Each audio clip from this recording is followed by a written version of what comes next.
주의 백성 빛을 발하라. 주가 너의 영광으로 임하시리라. 일어나라 주의 백성 빛을 발하라. 주가 너의 영광으로 임하시리라. 일어나라 주의 백성 빛을 발하라. 주가 너의 영광으로 임하시리라. 세상이 어둠 속에 헤매고 있지만 주가 너와 함께 계셔 회복을 명하리라. 일어나라 빛을 발하라. 만 백성이 너의 빛을 보고 사방에서 나오네. 일어나라 빛을 발하라. 만 백성이 자유함을 얻어 기뻐하는도다.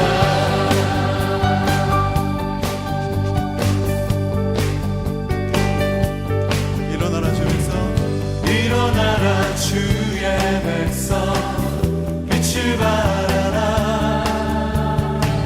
주가 너의 영광으로 임하시리라. 한 번 더 일어나라 주의 백성, 일어나라 주의 백성 빛을 발하라. 주가 너의 영광으로 임하시리라. 세상이 어둠 속에 헤매고 있지만 주가 너와 함께 계셔 회복을 명하리라. 일어나라 빛을 발하라. 만 백성이 너의 빛을 보고 사방에서 나오네. 일어나라 빛을 발하라. 만 백성이 자유함을 얻어 기뻐하라. 함께 일어나라. 일어나라 빛을 발하라. 만 백성이 너의 빛을 보고 사방에서 나오네. 일어나라 빛을 발하라. 만 백성이 자유함을 얻어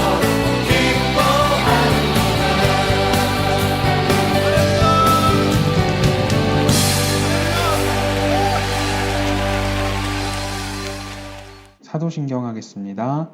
전능하사 천지를 만드신 하나님 아버지를 내가 믿사오며 그 외아들 우리 주 예수 그리스도를 믿사오니 이는 성령으로 잉태하사 동정녀 마리아에게 나시고 본디오 빌라도에게 고난을 받으사 십자가에 못 박혀 죽으시고 장사한 지 사흘 만에 죽은 자 가운데서 다시 살아나시며 하늘에 오르사 전능하신 하나님 우편에 앉아 계시다가 저리로서 산자와 죽은 자를 심판하러 오시리라. 성령을 믿사오며 거룩한 공회와 성도가 서로 교통하는 것과 죄를 사하여 주시는 것과 몸이 다시 사는 것과 영원히 사는 것을 믿사옵나이다. 아멘. 최고. 승리하세요. 세상에서 승리하세요. 사랑합니다. 오늘도 화이팅! 짝! 네, 우리 친구들 한 주 동안 잘 지냈나요? 네, 오늘도 우리가 같이 이렇게 영상을 통해서 같이 하나님의 말씀을 듣고 또 배우고 생각해 보는 시간 가졌으면 좋겠습니다. 우리 친구들 다 같이 성경책 펴시고 같이 오늘 말씀 읽어볼게요. 오늘 우리가 같이 볼 말씀은 이사야 9장 1절부터 7절까지의 말씀입니다. 이사야 9장 1절부터 7절까지 우리 한 목소리로 소리내서 읽어보겠습니다. 전에 고통받던 자들에게는 흑암이 없으리로다. 옛적에는 여호와께서 스불론 땅과 납달리 땅이 멸시를 당하게 하셨더니 후에는 해변길과 요단 저쪽 이방의 갈릴리를 영화롭게 하셨느니라. 흑암에 행하던 백성이 큰 빛을 보고 사망의 그늘진 땅에 거주하던 자에게 빛이 비치도다. 주께서 이 나라를 창성하게 하시며 그 즐거움을 더하게 하셨으므로 추수하는 즐거움과 탈취물을 나눌 때의 즐거움같이 그들이 주 앞에서 즐거워하오니 이는 그들이 무겁게 맨 멍에와 그들의 어깨의 채찍과 그 압제자의 막대기를 주께서 꺾으시되 미디안의 날과 같이 하셨음이니이다.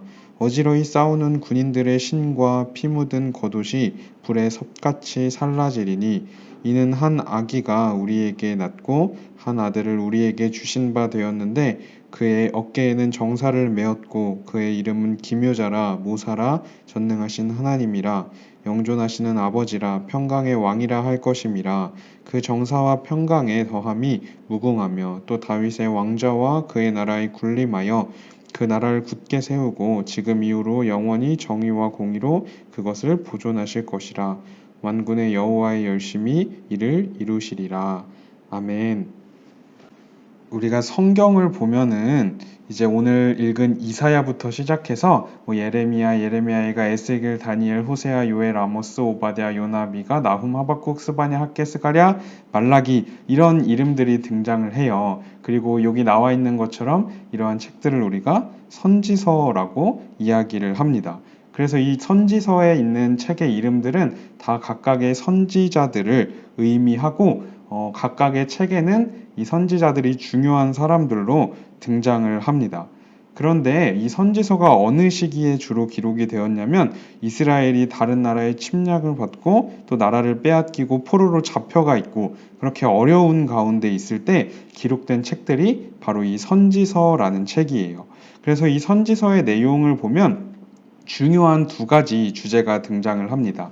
한 가지는 뭐냐면 바로 하나님의 심판이에요. 이스라엘 백성들이 하나님을 떠나고 하나님께 죄를 지었기 때문에 하나님의 심판을 받게 되었다라는 메시지가 중요하게 등장을 합니다. 또 한 가지는 하나님께서 이스라엘 백성들을 회복시키시겠다는 이 회복의 약속에 대한 것입니다. 이스라엘이 하나님의 심판 가운데 어려움에 처하게 됐지만 하나님께서 그들을 버리지 않으시고 다시 회복시키시겠다. 이 메시지가 바로 이 선지서들에 등장을 하고 있어요.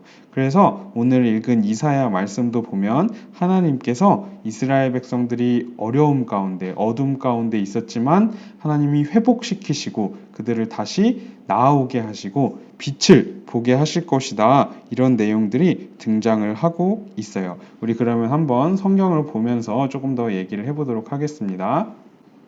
먼저 2절을 보면 흑암에 행하던 백성 또 사망의 그늘진 땅에 거주하던 자 이런 말이 나오는데 이것은 이제 이스라엘 백성들을 가리키는 말이라고 볼 수가 있어요. 왜냐하면 그 당시에 이스라엘 백성들은 아수르라는 나라의 공격 때문에 큰 고통과 어려움 가운데 있었습니다.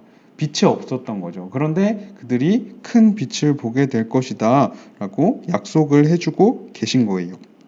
어두움 가운데 있었던 이스라엘 백성들이 큰 빛을 보게 될 것이다. 그뿐만이 아니라 3절에 보면 그 나라 이스라엘을 또 다시 창성하게 하실 것이고 또 즐거움을 더하게 하실 것이다 라고 이야기를 하고 있죠. 그리고 4절에서도 보면 그들이 무겁게 맨 멍에와 그들의 어깨의 채찍과 압제자의 막대기 그런 것들을 하나님께서 꺾으시고 그들을 해방시켜 주실 것이다 라고 말씀하고 계신 거예요. 그리고 또 5절에도 보면 어지러이 싸우는 군인들의 신과 피 묻은 겉옷이 불에 섭같이 살라지리니 이것은 또 뭐냐면 하나님께서 이스라엘 백성들을 그 원수들과의 싸움에서 승리하게 하실 것이다 라고 말씀하고 계신 거죠.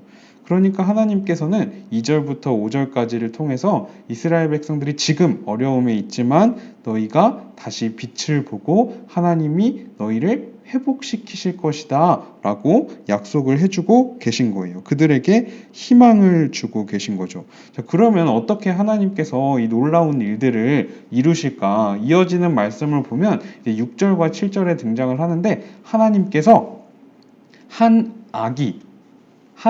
아들을 우리에게 보내주시겠다라고 약속을 하고 계세요. 그리고 이 한 아들을 통해서, 이 아이를 통해서 바로 하나님께서 우리가 1절부터 살펴봤던 그 회복의 약속, 다시 승리하게 될 것이다 라는 그 약속을 이루시겠다라고 말씀하고 계신 거죠. 자, 그런데 6절에 보면 하나님께서 보내시는 이 한 아들이 굉장히 다양한 이름들을 가지고 있는 것을 볼 수가 있어요. 자, 보면 그의 이름은 기묘자라, 모사라, 전능하신 하나님이라, 영존하시는 아버지라, 평강의 왕이라, 이렇게 이야기를 하고 있죠. 여기서 기묘자, 모사라는 말은 위대한 상담자, 위대한 조언자라는 의미를 가지고 있어요. 그리고 전능하신 하나님이고 영존하시는, 영원히 계시는 아버지시고 또 평강의 왕이시고, 그 아들의 이름을 이렇게 묘사를 하고 있어요. 그러니까 이게 무슨 뜻이냐면 사실은 하나님 자신이 이 땅에 오시겠다 하는 약속이라고 할 수가 있습니다. 하나님이신 그 아들께서 하나님의 백성을 또 회복시키시고 흔들리지 않도록 붙잡아 주시고 다스릴 것이다 라고 약속을 하고 계신 거죠. 그래서 7절을 보면 그 아들의 통치와 평화가 영원하고 변하지 않고 흔들리지 않을 것이다 라고도 이야기를 하고 있어요. 그런데 우리는 이 말씀이, 오늘 읽은 이 말씀이 바로 성경을 통해서 성취되었다는 것을 발견할 수가 있습니다. 하나님께서 실제로 한 아들, 하나님이신 하나님의 아들을 보내주셨죠. 그래서 요한복음 8장 12절을 보면 이렇게 기록하고 있습니다. 예수께서 또 말씀하여 이르시되 나는 세상의 빛이니 나를 따르는 자는 어둠에 다니지 아니하고 생명의 빛을 얻으리라 라고 말씀하고 계세요. 아까 우리가 이사야 9장 2절에서 뭘 읽었냐면 너희가 큰 빛을 볼 것이다 라고 이야기를 하고 있죠. 하나님께서는 그 아들이신 하나님이신 예수 그리스도를 이 땅 가운데 보내주셔서 이 세상에 빛으로 삼아 주셨어요. 그리고 예수님은 성경에서 이야기한 모든 것들을 이루시고 아까 이야기했었던 그 모든 말씀들을 성취를 하십니다. 우리의 죄를 대신해서 십자가 위에서 하나님의 심판을 받아 죽으시고 또 다시 부활하심으로써 우리가 다시 하나님께 나아가서 하나님과 함께 할 수 있도록 우리를 회복시켜 주셨어요. 그래서 우리가 예수님 안에 있다면 어떤 상황 속에서도 우리에게는 희망이 있습니다.